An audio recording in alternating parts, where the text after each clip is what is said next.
If you as awareness are not awake, you are ego, the potential of awareness, captured by the mind. You're identifying as the mind and the body. You are struggling to self-reflect, get perspective, see yourself beyond your conditioning. You as an ego are only as functional as your conditioning is. That's why the ego gets a bad name, because it's often serving fear and confusion and acting out from those perspectives. It's the unconditional acceptance, self-acceptance and total personal responsibility that awakens, initiates our awareness out of that dimension of the mind into that higher perspective, from where we can stand in that higher perspective and observe the mind.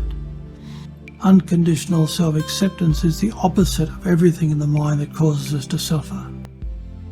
And total personal responsibility is the opposite of everything that makes us believe we're a victim and other people have power over us. If someone's been handed a very functional set of conditioning, that's already aligned very much to unconditional acceptance and personal responsibility. And so they're already being the parent of their own mind.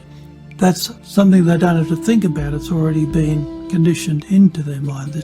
So they're not aware of that. You ask them how they do what they do, they can't really explain it because it's just been handed to you. We're using those same principles to learn how to master our mind the same way that they simply have learned through their conditioning. So the unconditional self-acceptance is the key to the heart, the key to love, the key to being able to bring the love into your mind, into all your memories.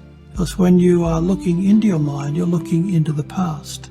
The mind is a recording of all of your human journey and thought structures that get encased in a loop and then just keep on repeating themselves through time. Those habits, those programs, and many of those are useful, help us walk and talk and things like that, but a lot of them are self-limiting, self-defeating. They cause us to hate ourselves or judge ourselves. So that's what conditioning is like a programmed computer.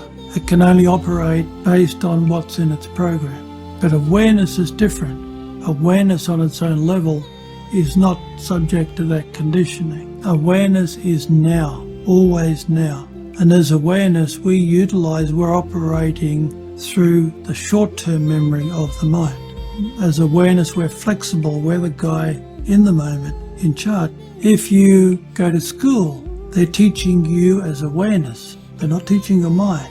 It's up to you as awareness to study that material. That's what gets it into your mind. Your mind is long-term memory. That's why the mind is such a difficult customer to deal with, because it's long-term memory. It's a program, it's a robot. It doesn't think, it just does. It's great if those programs work for you, but they're not based in now, they're based in the past. If that program is still functional and congruent with the present moment, that's great. But so often it is completely out of whack with the present moment, because the mind on that level has no idea of the realities of the present moment and the consequences of the future. It will simply keep projecting its programs onto the present moment, which is why we just keep going around in circles having the same experiences, because we are literally creating those experiences by what we project onto the moment.